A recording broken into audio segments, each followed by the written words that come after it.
Hi everyone, welcome to another EdTech session today. So we are going to be looking at effective project management with Teams, Planner and Microsoft to do. So Michael Kimber is here today to talk you through those things. Michael leads the Science Learning Partnership across the Trust and has been doing so and worked on a variety of projects from the English Hub to the EdTech demonstrator schools to the Teaching and Computing Hub events here in Devon. So he has lots of experience with these tools, and he's going to demonstrate some of the power of these project management apps today and the services offered by Microsoft and how perhaps they can help you and keep projects more efficient and collaborative, enabling your team to spend a kind of time on what matters. So I'm going to hand over to Michael now, and he is going to talk you through each of those. Hello everyone, thanks Vicky for that introduction. Yeah, as Vicky said, I'm a teacher at heart really, but for a while now I've been out of class doing a lot of various projects and supporting, either leading or supporting projects. And so coming from the classroom where I was using Teams and Office 365 very heavily and sort of as our primary tool, it really helped when I came to more of a project management point of view, because suddenly a lot more was very streamlined and much more workable than I think a lot of people find themselves in the position of. When I look at lots of businesses and organizations and schools, I think a lot of people spend an awful lot of time trying to streamline and trying to get a process done, and they end up duplicating the same work in different tools and in different sort of contexts, and actually a whole lot of time is wasted when it doesn't need to be. So what I'm going to do today is take you through a bit of a process from Microsoft Teams through to Planner through to Microsoft To Do, and some of the features that I really like about those tools that have helped me to manage projects really effectively. Now, I don't know exactly who's online today. Maybe you're a teacher, maybe you're someone that works more at a leadership level or an admin level, or maybe you're not even in a school. But I think all of this does translate to really any kind of business, any kind of work that you're doing. If you've got longer term projects or you're collaborating with other people, I think this does sort of apply. So I hope this is going to be useful. I want it to be as informative as possible, so please do post into the Q&A if you've got any questions. I'm very happy to sort of stop as I go through and try and clarify some different things. I'm going to try and live demo as much as possible. My internet has been a little bit contrary for the last few minutes, so hopefully we'll be able to do everything I wanted to, but if not, we can certainly try and explain everything as much as possible. So within the projects I've been doing, I suppose my main project has been the Devon Science Learning Partnership for STEM Learning and the Department for Education. And this is a project that really encompasses the whole of the county, but there are certain aspects of it that go beyond that. And so being sort of the manager of that has given me responsibility, and I need to make sure that processes are gone through reliably, whether that's financially or whether it's projects and trying to support certain schools, whether it's just organizing an event. All of those different things have their own little niches, little deadlines. I have to do monthly reporting and things like that. So I need to make sure I'm well organized for that. But alongside that, I've got other responsibilities. I seem to have far too many hats at the moment. And all of these different things are currently little projects that I'm juggling, and I need to make sure that I am organized. This feels very personal at the moment. But actually, in order to do that, in order to make sure everything is staying afloat and working, and some of these I'm not leading on, but just supporting with, I'll have my own little tasks to do.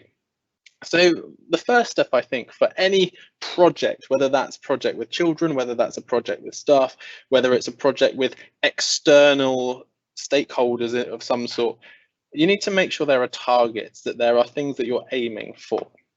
And so this is quite a common little acrostic that I find really useful. When you're setting a target, they need to be SMART targets. And again, just as I said before, this applies to any context really.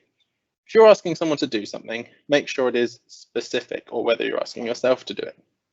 Don't ask them a very woolly thing. It needs to be, this needs to be done. Next, it needs to be measurable. Do I actually know when I've done that? I've given myself targets before where I've said, look into this. And actually, that's quite hard to measure how whether you've looked into something. Have I looked into it? There's always sort of a grey area there, isn't there? How much looking into something it means it's been looked into.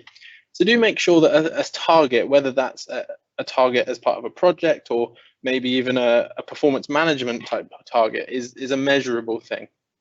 Make sure it's attainable as well. Now, I think we've all been in those situations where we've been given a job that is not possible. I certainly feel like I've had a few of those through my time. And so making sure that targets are actually doable is crucial. Make sure targets are actually relevant to the project. Seems a bit obvious, that one, but actually, you know, if you're doing things that take you off on a big tangent and don't particularly contribute to the overall vision of that piece of work, then they're not particularly relevant. And finally, time-based. Now, in a little bit, I'm going to show you some of my to-do lists. And some tasks have been on there for an awfully long time because I haven't given myself a deadline. And that's where suddenly things start to slip, don't they? So being time-based and saying, okay, I'm going to try and complete this by next week or a few months down the line, it doesn't really matter. But do make sure that any target, any thing you're aiming for has a time element to it. That might be, it has to be done in 5 minutes time, whatever it is. So that's my first tip. Be smart about your targets or your project deadlines or benchmarks or milestones, whatever kind of terminology you're using. It's crucial to do this, whatever sort of context you're working in. So I'm going to look at the power of collaboration. So a lot of projects will be individual, but a lot will be collaborative, and increasingly so. I know that most industries, most teams are looking for people with good teamwork skills. There are occasions where you might want a particularly talented individual, but actually in most situations we're looking for teams that gel well together, work well together, and you get a bit of a well-oiled machine. So I'm looking at this little process here of teams feeding into Planner, feeding into Microsoft To Do, and it's a really lovely little process there that I'll explain as we go through. And the links between them are only growing stronger. I know that there are things on the horizon that I don't know specifics of, but I know that the integration is only set to improve with these tools. So I'm going to do a little bit of a demo, and this is the risky bit. Hopefully my internet will hold up. Now, Microsoft Teams is available as an app, which I'm running this live stream from, but also I'm showing here the browser just because we're running the live event on the app. So I wanted to make sure it's separate in case any complicated, strange things happen. Now, Microsoft Teams, if you were in my session yesterday, apologies, I'm just going to go over a couple of the same points here. But there's a whole diverse range of teams that you could have. As you can see here, I've got some class teams where we work with our children. And actually, because we work very closely across our trust, we've got some classes from other schools as well that are in the trust. So we've got our Westcliff school there, our Yo Valley school there. And I can go in and see what's going on in all of those different year groups. But also, we've got more sort of staff-based teams. There's one around music curriculum. There's a couple of demo ones here, and I'll go into a demo one in a minute. We've got a Microsoft Training Academy team. There's a whole range. We've got finance sort of things. There's digital leaders. Again, some of these might be more student-based, some of these might be more staff-based. CPD, so where we're posting training. Media and PR. There's a whole range, as you can see.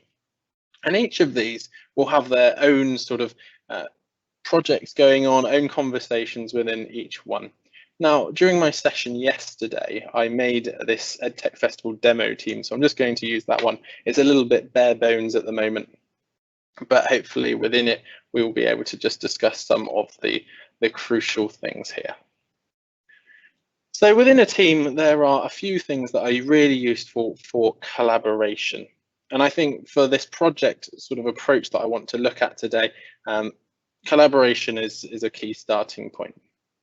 So we've got this main discussion area, the posts area, the conversations.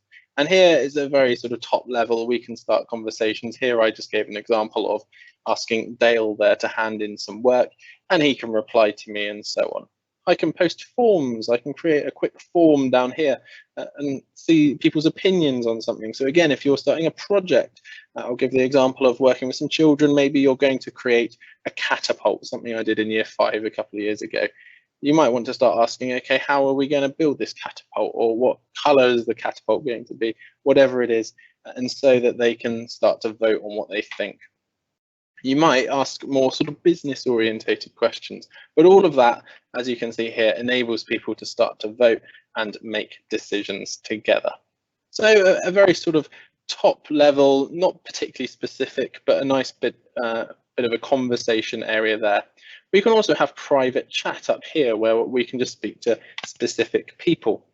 Now, this has been really, really, really helpful over the lockdown period, where you can't just pop to the room next door and ask the person. But also it's cut down our email a huge amount.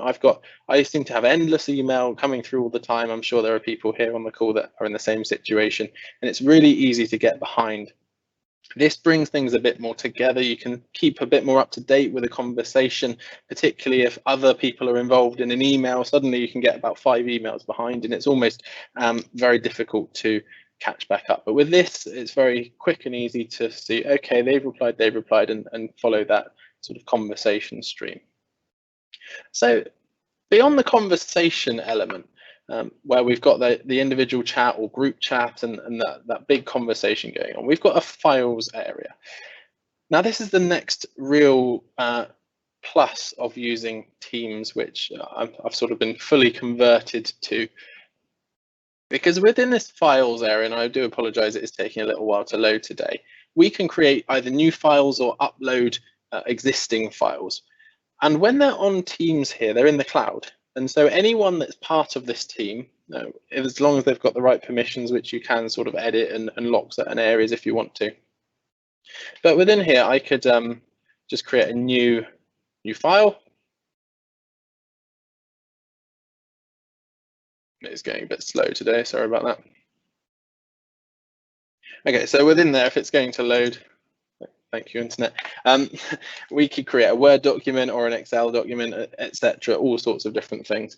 And the lovely thing there is that you can collaborate live on these different documents. So the EdTech Festival, which you're all part of right now, had a lot of admin that needed to go into it, with over 100 sessions, with around about 1,500 attendees coming. There's so much going on, and so being part of that, actually there was a huge amount of organization that needed to go on to make sure that people got the right links. Thankfully, I see a few of you have managed to make it on today, so that's great. We needed to make sure the speakers all had the right information, and so collaborating on the most up-to-date documents was absolutely essential. And so being able to do that together here is amazing. The other lovely thing was within these documents, you can tag people and have conversations within documents themselves as well. So I do recommend the files area. But the main sort of crux that I wanted to get to today is the planner tab. So I'm just going to hopefully add a tab up there. Now, what Planner does, just while that's thinking about itself, Planner enables you to assign things to different people. There we are. So you can add lots and lots of different things within a team. I'm just going to add a planner here, which is a tool I've found incredibly useful recently. So it is just going a little bit slowly.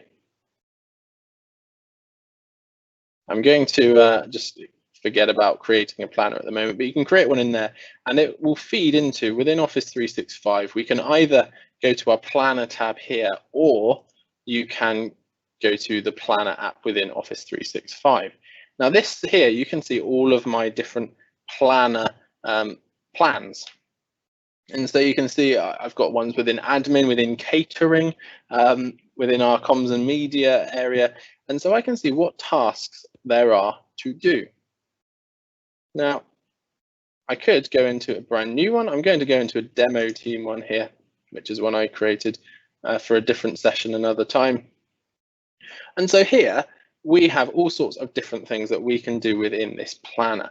You can create new buckets. So you can see I've created 3 buckets here, just a general to-do one, which isn't a particularly helpful title. Again, it's not very specific, which is one of the points we raised earlier. Maybe there's something about being social there and projects. So I'm going to add a task here within this project. And very simply, I'm going to say send email to planner delegates. So maybe I wanted to send all of you an email, and I can do some very basic functions here, like set a due date, which again, time-based, very important, and assign it to certain people. Now, these are the people that are currently in this team that automatically come up. So I might just assign it to a couple of random people here. Let's just set it to those. There we are. And I can add that. That's now a task that's there to complete.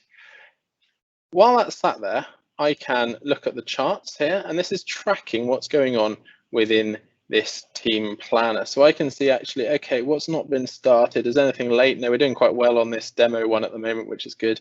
7 completed, we're doing okay. And once you've got more tasks, you can actually start to track the sort of workflow of different members of that team, which is quite useful as well, potentially if you're sort of trying to manage certain people. Very useful. But there's more I can do within this one. If I click to this particular project there, then I can now start to really iron out certain things that I want within this task. So I can choose my start date if I want to. Maybe I don't want them to start it until tomorrow. I can choose the priority. Now it's always very tempting to put everything is important, isn't it? But if you put urgent, that will actually start to send people notifications trying to get them to sort of do it. So that's sort of the big red button. This needs to be done. We can add just general notes. Please read these. These, there we are. And those notes, I can choose to show them on the card, which will mean that on this main view here, it will just say it there. So perhaps if there's a bit of a thing you want people to notice about it, then that's good. Now, that's quite a simple task, I suppose, but if it's a bigger task, you can start to add extra bits to it. So I might want to collate the details of attendees. You might want to open the handout document. I don't know. So there are all sorts of things. And again, you can show these on that card and it will show sort of the top level. Now, one tip I've sort of come across when we've been doing this is that if I assign this to these 3 people, you lose a bit of ownership. Which of these 3 people is going to send the planner? Which of these 3 people is going to do different bits? So my tip with this would be to actually, I'm going to remove Guy and Carrie at this point. And I might actually just have it assigned to Anthony to do the first bit and then reassign it to other people. That could work. Another nice one is to just add some initials. So Anthony Lees, I'd like you to do that one. I know I've removed Guy. Maybe I'll just do that one myself. So you can start to just pin down who you want to do certain things. You can add attachments and you can have a bit of a conversation there by putting into the comments. The other slight thing, I know we've got these buckets here, but we can actually start to pin down almost the genre of different tasks as well. So I could tag this one with an event tag, and that will just show on here, if I click it properly, there we go. So now I know which project that is part of. What I'm going to do very quickly is I'm just going to set myself a demo task here, because this is a very collaborative place. But actually, I think certainly my sort of style of working is I like to work in this collaborative space, but then have my own area, my own workspace to be able to get on with things. So I'm just going to assign this task to myself. There we are. And then I can set a due date. Please, folks, if you're listening and have any questions, do ask them as we go through. I want to sort of be able to react to any questions and things. So I've set myself this demo task there with a little bit of a due date for tomorrow. Now I can look in at my tasks, and that is going to take all of the tasks. Well, I don't know if I just clicked somewhere wrong there. No, I think we're good. That's going to take all of those tasks and bring them into a central location. There we are. So I can see my completed tasks there. Looks like I had some very busy things. I think that was some of my colleagues trying to disrupt a previous session I did. And then there's some other things that I need to be getting on with. And there's just a big long list of things there. A bit too long, I think, at the moment. But personally, this is useful, but I prefer to work in a slightly different way. So I'm going to show you the Microsoft To Do app. And this is a free app, which I use all the time. I've even started using it for my personal shopping lists at the weekend. So it's really quite handy. Now, within Microsoft To Do, there's a few nice features. The first one is this Assigned to You section here. Now, it can take a little while for tasks to do this, but what it will do is it will take your tasks from Planner and sync them into this folder. So Assigned to You, it's not there yet, but I will anticipate that that demo task will sync down onto there at some point. And it gives me this nice long list of all of the things that I've been assigned from Planner. Now, flagged email isn't something that I've typically done very much personally, but if you flag email with an Outlook, it will pull it through to here. And you can, if you sort of use the tasks feature in other apps, then you can use that there. I've got this overall planned area. Now, this planned area just tells me everything really that's got a deadline. So I've got, I do mental meetings. There we go. My demo task has now pulled through, but I've got these mental meetings, so I meet these 10 children once a week, and they're the deadlines, they're the times I've set myself to make sure I do them. I've also got my Science Learning Partnership report I've got to do at the start of August. But the really nice thing here is within these tasks, they're coming through from these other lists that I've created for myself. So I've made some sublists for my computing leadership. I've given myself some sublists there. There's a general one, so I've got in there my mental meetings.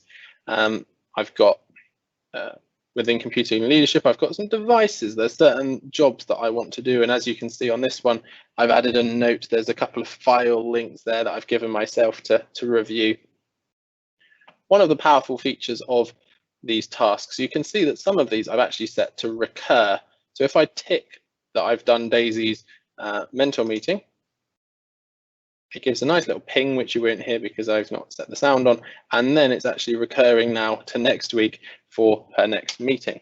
So I find this really, really helpful, because what we've done is we've moved from a very collaborative space, which is Microsoft Teams. We've then created this planner, which you can work with within Teams, or you can work with in the Planner app or on the browser. And then in that collaborative space, I've now been able to pull out what I want to do. And the really powerful thing now is this My Day area here.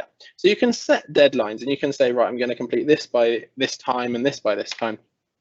But actually, when I start a day, I've not done it intentionally today. To be honest, I had so many EdTech festival things, I've not been able to get to my planner today.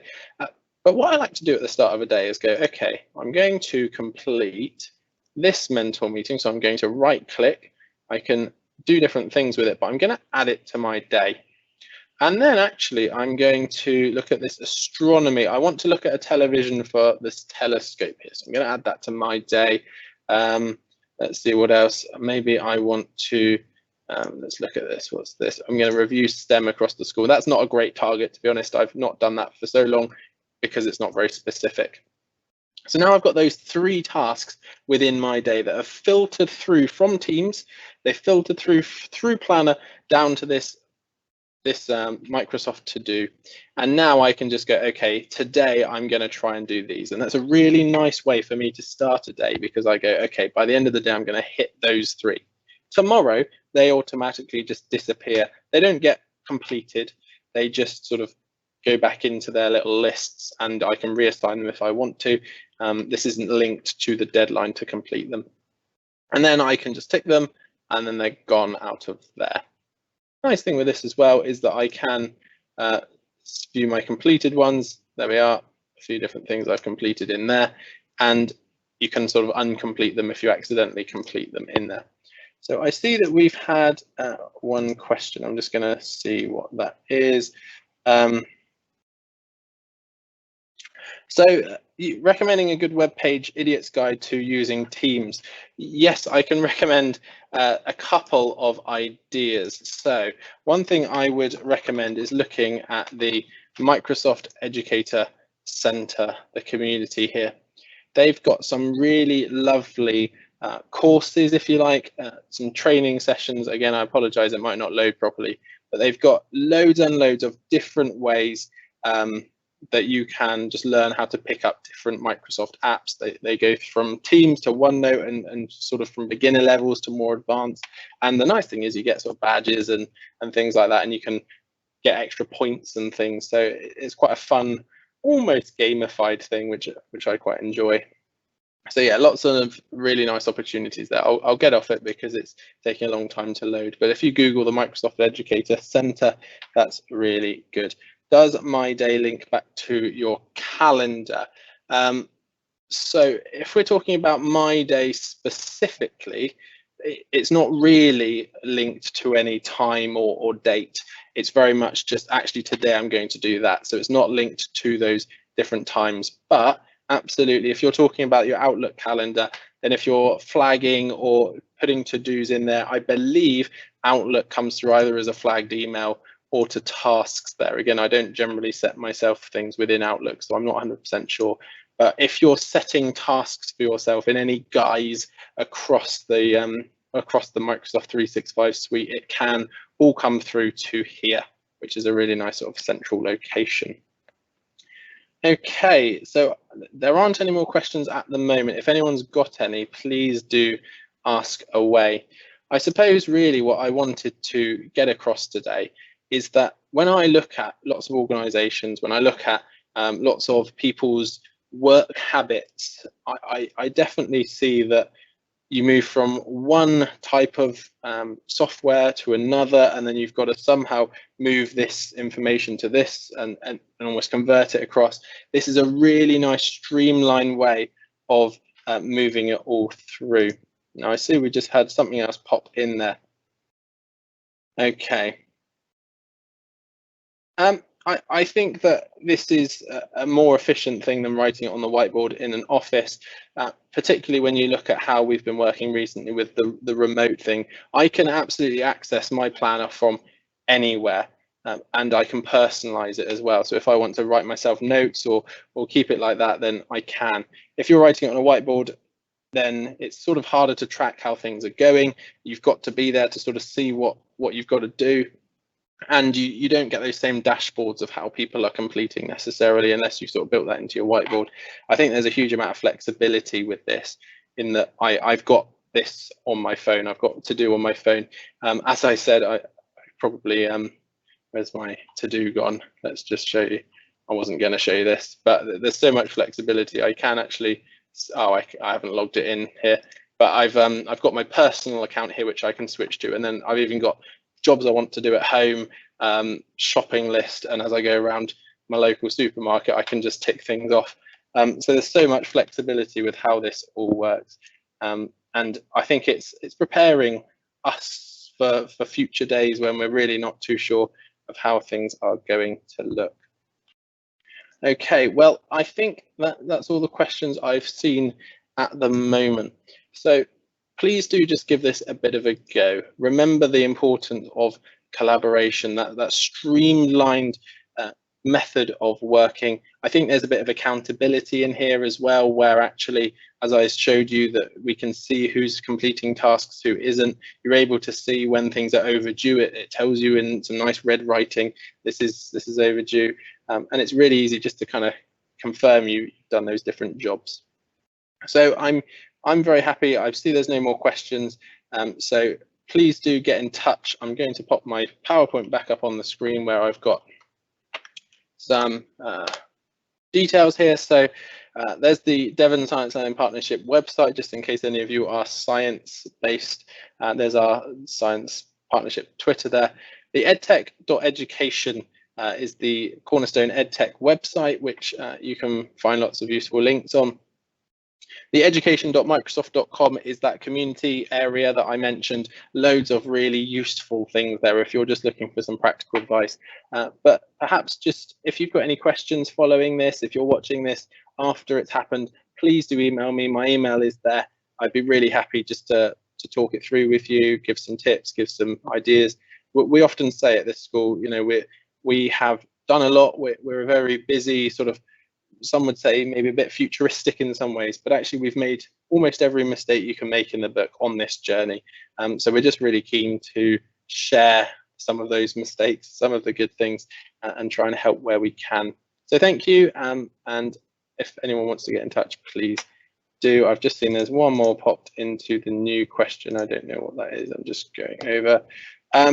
Teams assignments do not currently appear on the to-do list as far as I'm aware, but to be honest, I can't answer that question completely because I don't generally have assignments assigned to me in that sense, and our students don't really use the planner or to-do aspect. So that's one to try. I don't think they do at the moment, but yes, I can't guarantee I'm correct on that. Sorry. Okay, thank you everyone. I'm going to hand back to Vicky now, and thanks for being here. Great, thank you, Michael. That was really informative, and I think hopefully really useful for those of you that have attended this session. As Michael said, any questions you want to feel free to write in the chat or to drop an email to let us know, and everything that you've watched today you will obviously be able to watch back in the recording. So thank you for attending, and that is the end of today's session. It's been a really good one, so thank you, Michael.